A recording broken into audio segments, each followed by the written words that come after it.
Exploring a cave is adventuresome enough, but factor in buried treasure left by Spanish Conquistador soldiers more than 350 years ago, and it gets to be quite interesting in a particular cave here in northwest Arkansas where we begin this week's show.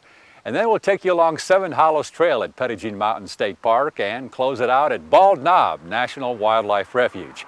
So now, let's venture in the old Spanish treasure cave and see what we can find.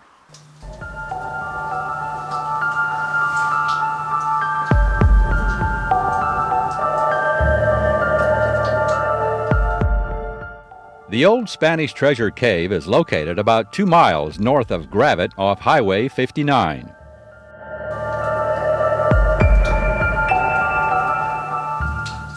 This cave of Spanish gold has actually been open for tours since the mid-1930s. Current owner Paul Linscott guided us through the 1/3 of a mile or so into the cavern.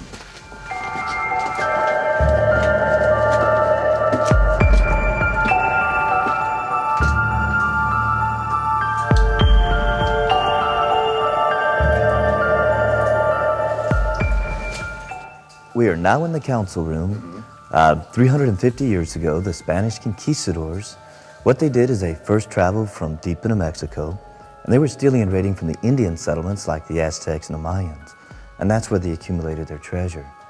They worked their way up through here, and they came up here through a brutal winter storm.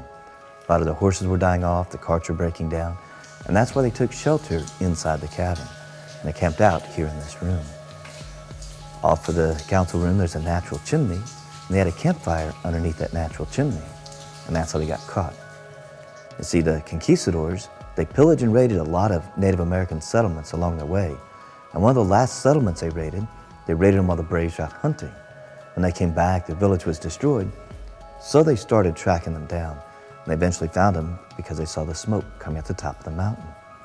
Well, they came over, they killed all the Conquistadors except one. We know at least one survived, and what he did is he finished hiding and concealing all the entrances to the cavern. Then he drew a map out on parchment paper. Now the Spaniards never trusted just one source of documentation. They always put that into something more permanent. And of course outside there's a flat limestone rock that we have a map that's been carved into it. That map was found by an archaeologist from Dallas, Texas, a little over 50 years ago. So it's been dated and authenticated back to the time of the Conquistadors.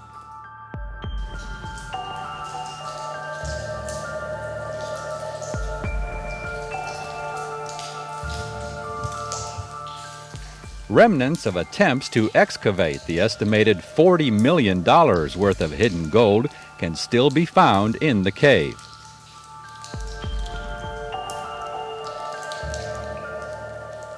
In the middle of the room, there's an old campsite, and this was done by a man by the name of George Dunbar.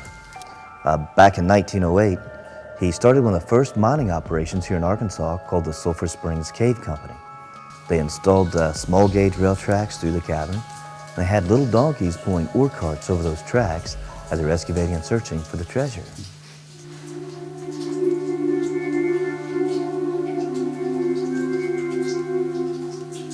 Eventually, Dunbar's health and money gave out, and he died without ever finding the treasure.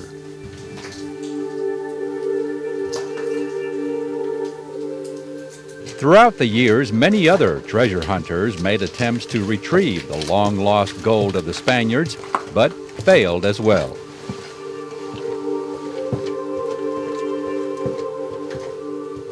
We didn't find any treasure either, but we did find a few bats, eastern pipistrelle bats. One in particular was rather intriguing because of all the condensation on the little fella.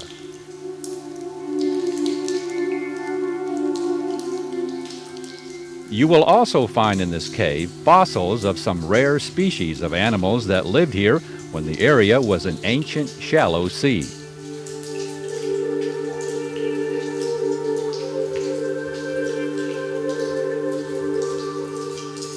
So, to this day, the estimated more than $40 million worth of treasure remains hidden deep within this mysterious cavern. But the treasure hunt is an ongoing process. Who knows?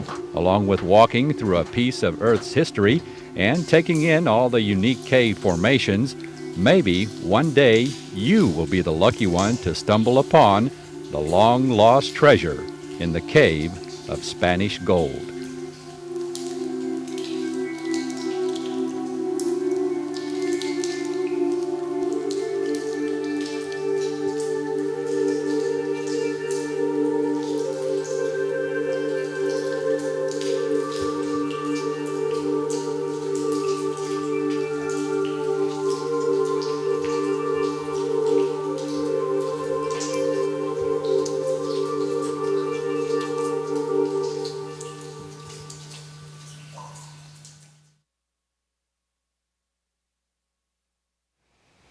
Here at Petit Jean State Park, the flagship state park of the state, the popular trail, of course, is the one that goes down to Cedar Falls. But the other one, and maybe not too well known with the general public, is the Seven Hollows Trail. A couple of the highlights are a natural stone arch and the grotto area. Joining us is park interpreter Rachel Egebrecht, who will lead the way.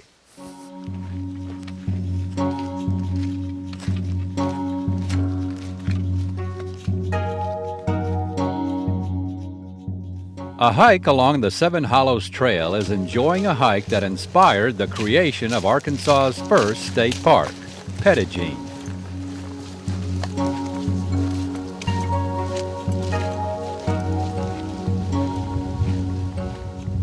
It was the unspoiled beauty of the Seven Hollows area that led to the inclusion of this unique trail into Arkansas's premier state park in 1923.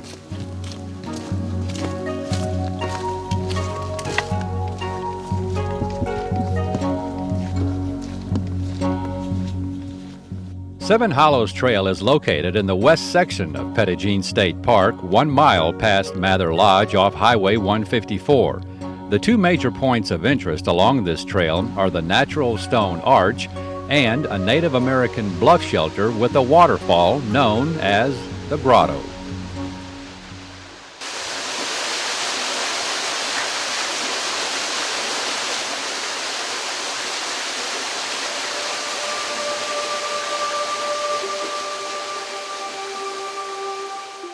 There are other rock shelters as well throughout the trail, some with pictographs drawn by the prehistoric bluff-dwelling Native Americans.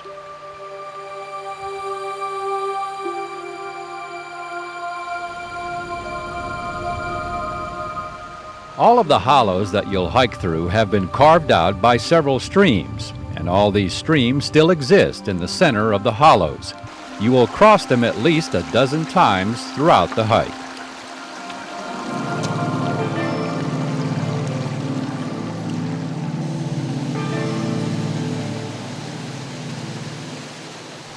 Seven Hollows Trail is one of my favorite trails, and I wish I could hike it more than I'm able to. This is great to be able to get out here today and see it in the wintertime. It's an interesting trail any time of the year, really. If you come here in the spring, there'll be all kinds of wildflowers in bloom.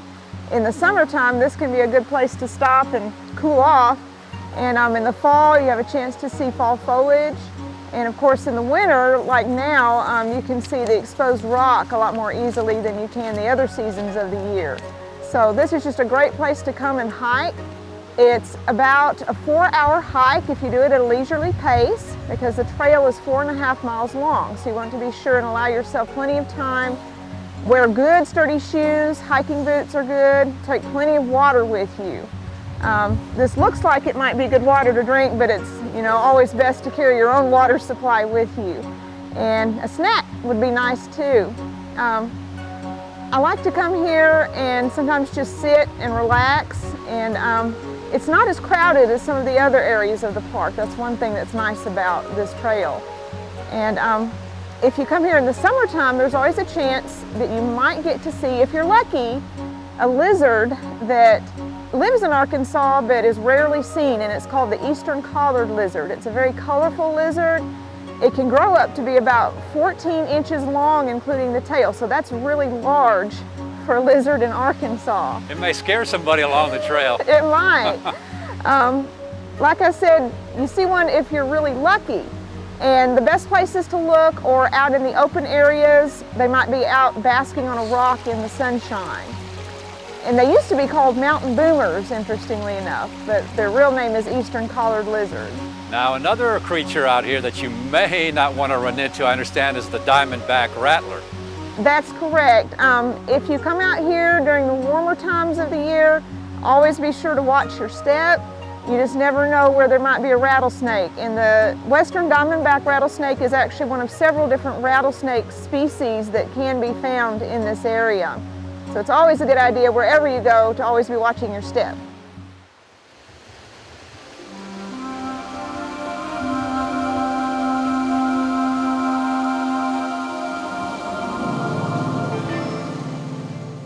The aftermath of an August 2000 forest fire can still be seen throughout Seven Hollows, with the area nearest the trailhead the most intensely burned. And with the dead timber danger still present, it is advisable not to hike during high winds. But all in all, this is one trail that's preferred by some even over the popular Cedar Falls Trail. I do know one person that works here right now that is his opinion, that this is one of his favorite places in the park, and I really can't blame him. This is just a really nice place to come and relax. You could bring a picnic lunch and sit here and eat it if you wanted to. Now, one thing to keep in mind if you come here or anywhere else at Petit Jean State Park is that the plants and the animals and even the rocks and minerals are all protected. And that means you're not supposed to disturb or take anything with you from the park without permission from the park staff. And so if you're not sure about something, it's best just to leave it where you find it. Take only pictures. That's correct.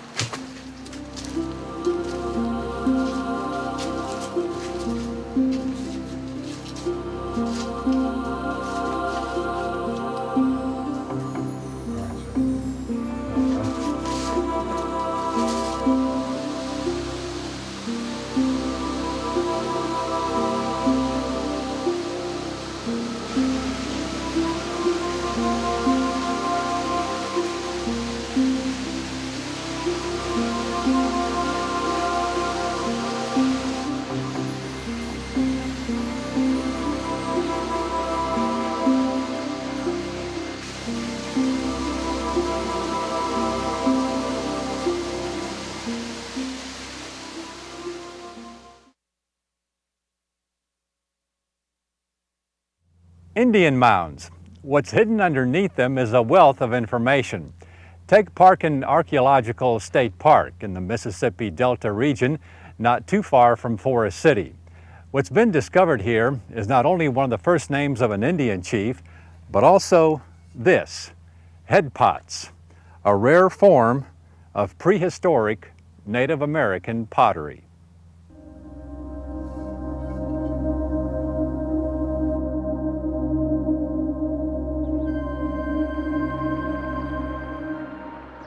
This was a Mississippian Indian village. It was occupied for probably at least 500 years, and it may have had as many as 2,000 people. Probably the typical population was closer to 1,000 or 1,500 though, but they were all crowded in this 17-acre area, and it was surrounded by a moat for protection. And one of the most important things about this site is that we know that the expedition of Hernando de Soto visited here in June of 1541. And it's interesting and important because first of all, it gives us the first name of a native Arkansan that we have, which is Koski, who was the chief here. And it also is important because it's the first sort of written description that we have of how the natives lived in Arkansas. When De Soto came here, 4 members of his expedition, or actually 3 members of his expedition, wrote accounts of it, and one was written by interviews with a bunch of these people later on, and they all mention the town of Koski, and they mention the chief himself, and he was at war with another chief in this area named Pakaha. And one of the things that happened here was that De Soto had the Mass said by a bunch of the Catholic priests that were with him, and they had a cross constructed and raised atop the mound, and that's mentioned in all 4 of the accounts. And you have what looks like maybe the remnants of that cross. Well, we haven't been able to disprove it yet, and it certainly looks promising, and so that's one of the ongoing investigations that we're going to do in the future is continue investigating that.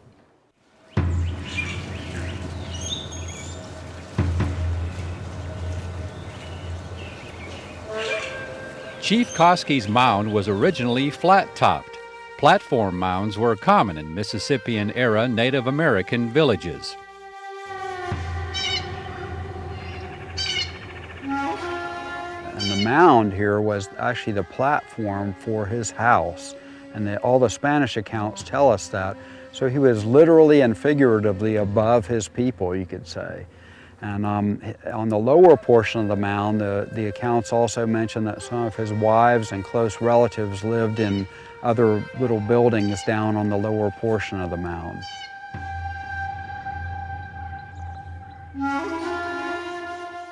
Now, as for the head pots, they're found almost exclusively in northeast Arkansas and the adjacent Boot Heel region of Missouri.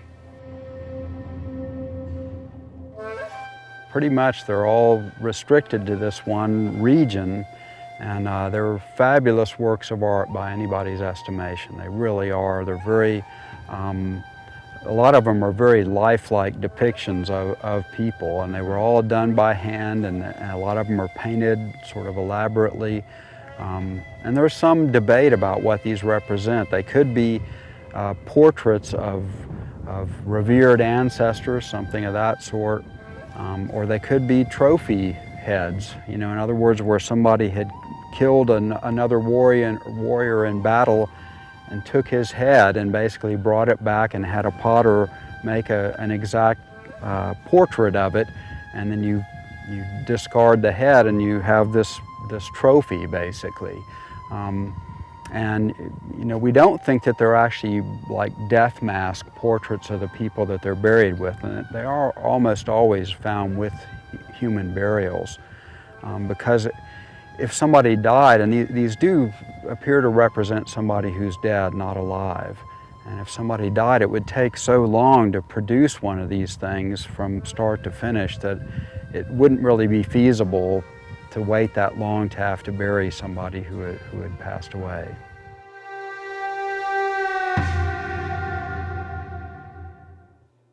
At Parkin Archeological State Park, there's also a research lab where you can see how archaeologists learn about the past. For most of the 1990s, we did major excavations here at Parkin because we were trying to gather information to create exhibits and signs and other interpretive materials. But for every hour that we spend out here digging, we spend many, many more hours in the laboratory, both cleaning the material that we've excavated, washing it, sorting it, and also identifying everything, and then writing up the reports based on that, which is an important part of the process, you might say.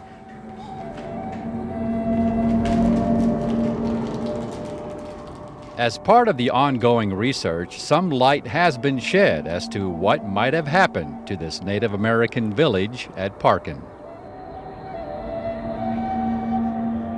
One of the most promising avenues or hypotheses, you might say now, of what happened is that tree ring studies have shown us that there was a prolonged drought for a number of years just before De Soto actually came here. And it may have been that this long period of severe drought, which really disrupted the agriculture, and these people were largely corn farmers, may have not only created a lot of starvation, but also political unrest as well. And it may have been that the people eventually lost faith in their rulers, so to speak, and they may have sort of have risen up or left the area. We just plain don't know. But it may be that that climate played a major role in the collapse, I guess you'd say, of the Mississippian people in this region.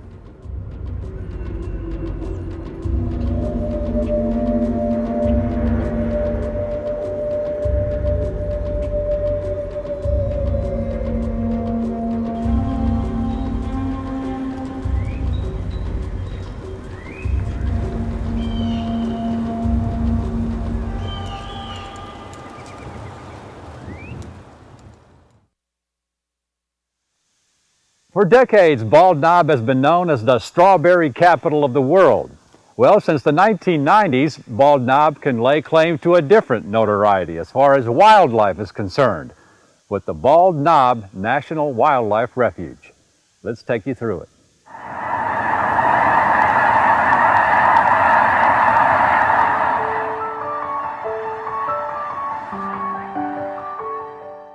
Bald Knob National Wildlife Refuge is located just south of Bald Knob, with the Little Red River forming its west and south boundary.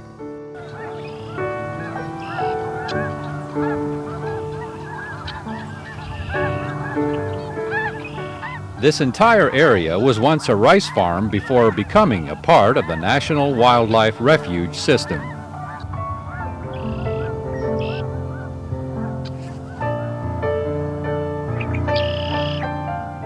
The Fish and Wildlife Service purchased the ground from John Hancock Insurance Company, and it was a multi-year purchase, and it started in 1993. And the bulk of the farm, which is what we're on now, around 13,000 acres, was the bulk of that was purchased by 1995. And then the service has acquired additional properties on a willing seller basis since that time. And I guess with it being a one-time farm, as far as the irrigation, as far as all the water, I mean, I guess it was perfect. It was an ideal situation. Every one of these fields is just like a compartment, and we've got total water management capabilities. We can put water on when we want to, and we can take the water off when we want to. Makes it ideal for waterfowl and other migratory bird management. And you've restored, what, 7,000 acres back to hardwood? We have, and we have completed that probably in 2007, pushing right at 7,000 acres, and so we have completed that. Took a lot of the fields that were not productive and should never have been cleared to begin with, restored that to bottomland hardwood trees, seedlings. And of course, you still grow rice and other crops for the food for the wildlife. We grow typically on an average year about 2,000 to 2,200 acres of rice, and we rotate that with soybeans, milo, moist soil, which is a term that we use for annual grasses and natural vegetation that are good natural duck foods. So we try to rotate all that together, and we've got 4,500 acres of cropland currently.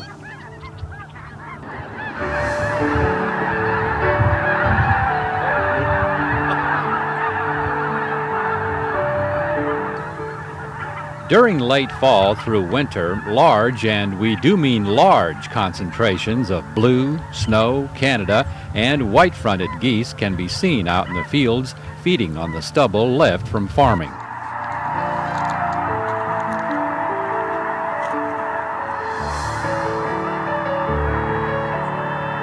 If you happen to be here at just the right time of the day, you can see quite a show being put on as wave after wave after wave of waterfowl come in.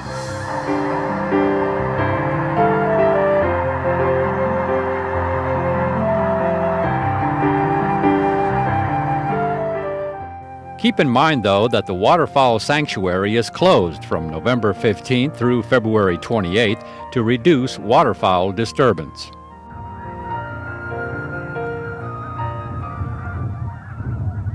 Although Bald Knob National Wildlife Refuge provides a winter home for all waterfowl, it was purchased specifically for pintail duck management due to its identification as a major wintering area for this prairie species.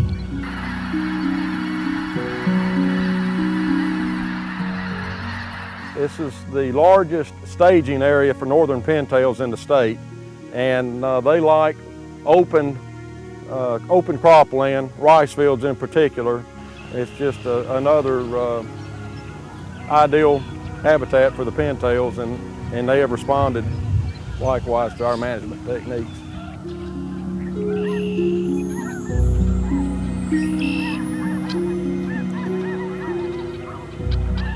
So with the diversified management and resulting increases in migratory bird species and concentrations, Bald Knob National Wildlife Refuge is becoming renowned for its birding opportunities.